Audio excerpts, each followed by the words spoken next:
Olá a todos, dando continuidade à biossíntese do colesterol. Então aqui um lipídio extremamente importante para o nosso organismo. Então o colesterol ele tem então esse núcleo esteroide, aqui 4 anéis fundidos, A, B, C e D, com uma hidroxila livre. E aqui ele pode ser convertido num éster de ácido graxo, que nós chamamos aqui de éster colesterol. Bom, de que forma acontece a sua biossíntese? Nós não vamos nos adentrar nessa questão, mas só para ter uma ideia rápida. Então, nós temos aqui condensação de 3 unidades de acetato, formando mevalonato. Depois, nós vamos ter conversão de mevalonato em unidades de isopreno ativadas, formando aqui o isopreno ativado. Depois, vamos ter uma polimerização de 6 unidades de isopreno com 5 carbonos, formando esqualeno, passa por várias etapas, formando finalmente. Então, o ponto-chave que nós temos aqui, então a condensação, né, parte então do acetil-CoA, forma acetoacetil-CoA, o hidroximetilglutariol-CoA. O ponto-chave que nós falamos aqui, que inclusive é um ponto de regulação, seria então a conversão de hidroximetilglutariol coenzima A em mevalonato pela ação da hidroximetilglutariol coenzima A redutase. Então, é um ponto muito importante aqui, tá? A redução de hidroximetilglutariol coenzima A e mevalonato, sendo esse, inclusive, um ponto de regulação aí da via do colesterol. Existem fármacos, que são as famosas estatinas, tá? Que vão reduzir a biossíntese do colesterol por meio da inibição dessa enzima, hidroximetilglutariol coenzima A redutase, que vai converter HMG-CoA em mevalonato. Então, por exemplo, o que ela faz é que é todo o processo, tá? De síntese aqui para a conversão de mevalonato. Então, eles se assemelham muito com o substrato. Como esses fármacos têm uma semelhança com o hidroximetilglutariol coenzima A, eles têm a capacidade, então, de se ligar no substrato da enzima, impedindo a formação final do colesterol. Então, são fármacos os mais utilizados aí na terapêutica, né, para a inibição da biossíntese do colesterol.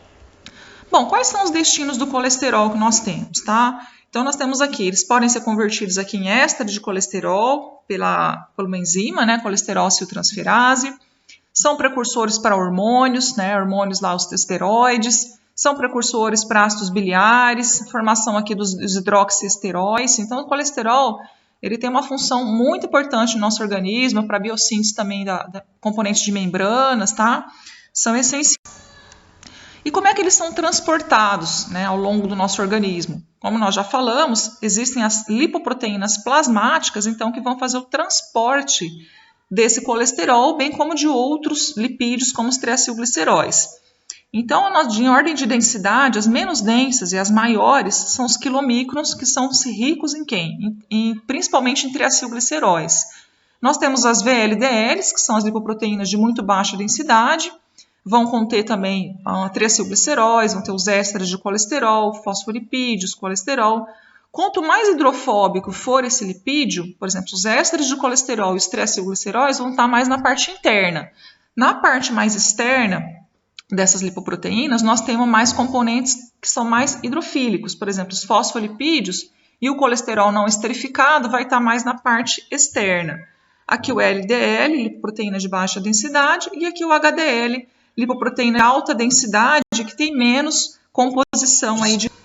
Então, como nós podemos ver, aqui em ordem de densidade, quilomicron, os menos densos, até chegar no mais denso, que são as HDLs.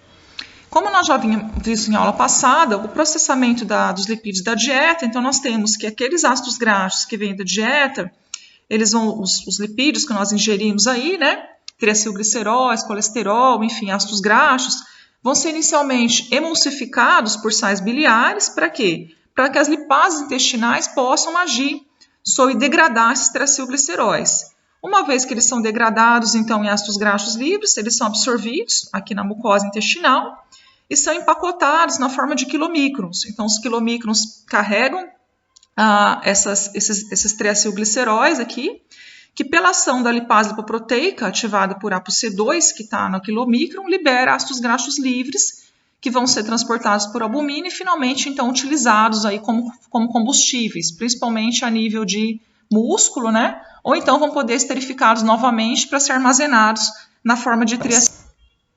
E aí, para o transporte, como é que acontece esse transporte desses lipídios no nosso organismo? Então, isso que eu falei agora, o transporte dos quilomicrons, faz parte de uma via que nós chamamos de exógena. Então, a gente tem aqui toda a gordura da dieta, passa pela emulsificação pelos sais biliares, tá? Reabsorção, os quilomicrons vão, então, sofrem ação da lipase lipoproteica, liberam ácidos graxos livres, que vão ser, então, absorvidos aí em miócitos, adipócitos, né? Glândulas mamárias, que é free fatty acids, tá? Os remanescentes desses quilomicrons, que ainda contêm triacilgliceróis, também tem colesterol, mas voltam para o fígado, tá? No fígado vai acontecer o que? A biossíntese do colesterol, a esterificação do colesterol e o empacotamento de todo o triacilglicerol, colesterol, aqui nas VLDLs, que são lipoproteínas de alta densidade, que vão então para onde? Vão para a circulação, partem do fígado, tá? Vão para a circulação. Conforme elas vão perdendo triacilgliceróis e colesterol e liberando ácidos graxos livres, elas vão se convertendo aqui, VLDL, transforma em IDL, lipoproteína de densidade intermediária. Depois passa para LDL, lipoproteína de baixa densidade. Vai perder o seu colesterol aqui, então, para músculo, que vai se captar esse colesterol, tecido adiposo. Finalmente, então, esse LDL não utilizado, esse que não foi, liberou todo o seu colesterol, ele volta aqui para o fígado e é aceito pelos receptores de LDL. Uma parte do LDL é também captado pelos macrófagos, tá? Formando células espumosas, que vão contribuir, inclusive, para a formação da aterosclerose, como nós vamos ver. Bom, depois nós temos aqui a ação do HDL, que vai fazer o quê? O transporte reverso do colesterol. Então, todo aquele colesterol excesso que está desde os tecidos extrahepáticos aqui e também dessas células espumosas, o HDL vai fazer o transporte reverso, levar de volta, tá, esse colesterol para o fígado, ele vai ser aceptado aqui por um receptor SRBI. Então, essa é uma via bem geral, onde nós temos, então, a via exógena, que vem da gordura da dieta, e a via endógena, a partir das lipoproteínas que são originadas no fígado. Então, aqui tem toda a explicação que vocês podem acompanhar, o que foi colocado anterior. Uma questão importante aqui, pessoal, que podem ter casos que é a chamada hipercolesterolemia familiar, onde você tem mutações no receptor de LDL, que não consegue captar esse colesterol que está no LDL. Então, essas LDLs ficam o quê? Disponíveis ali na corrente sanguínea, aumentando a chance de desenvolvimento de arteriosclerose. Então, vamos ver como é que acontece essa captação aqui do colesterol mediada pelo receptor de LDL. Então, esse receptor ele é formado a nível de retículo endoplasmático, exposto aqui na membrana plasmática. Posteriormente, então, essas partículas de LDL vão ser captadas via receptor. Esse LDL é internalizado em endossomo, tá? Ele vai ser reciclado e volta para a superfície, e aqui depois vai ter uma fusão com o lisossomo, tá? Do LDL com o lisossomo. Enzimas líticas vão degradar tanto essas apoproteínas aqui que estão na superfície em aminoácidos, vai liberar ácidos graxos e vai liberar colesterol como gotículas de gordura. Então, esse seria o processamento. No caso da hipercolesterolemia familiar, o que acontece? Esse indivíduo não consegue expressar adequadamente o receptor de LDL. Consequentemente, essa captação não acontece pelas células e o LDL fica mais disponível na corrente sanguínea, aumentando a propensão à esclerose. Por outro lado, o HDL, que é faz o transporte reverso de colesterol, por isso chamado o bom colesterol, ele é o quê? São partículas pequenas que são pobres ali em colesterol, tá? Acontece esse processamento aqui, tá? Então, esse HDL, que é originário aqui no fígado, existe uma enzima, possui uma enzima que é a lecitina colesterol aciltransferase, que vai fazer a transferência desse colesterol que está nos tecidos periféricos, vai haver uma esterificação, ele vai começar a ficar rico, está aí, em ésteres de colesterol. Ele vai amadurecendo, são partículas que vão amadurecendo ao longo do tempo, tá? De forma, então, que ele consegue, então, captar todo o colesterol que está em excesso nos tecidos periféricos, extrahepáticos, e consegue trazer de volta, então, para o fígado. Aqui mostrando como que acontece esse metabolismo aqui das HDL, o transporte reverso do colesterol. Então, a gente tem aqui uma HDL nascente, com muita proteína. Depois, pela ação da lecitina colesterol-acetiltransferase, ela se converte em uma HDL chamada 3, que vai formando aqui ésteres de colesterol, aumentando seu nível de lipídios aqui, ela vai aumentando, que nós chamamos de HDL3. Depois ela vai captando ainda mais colesteróis, né, colesterol dos tecidos periféricos, formando o que nós chamamos de HDL2. E ainda nós temos transferência, inclusive, ela consegue, inclusive, fazer o transporte de colesterol para VLDLs, e VLDLs podem até transferir triacilgliceróis para ela. Então, ela vai ficando rica, mais rica em lipídios aqui. E, finalmente, então, transfere esse colesterol para o fígado, tá?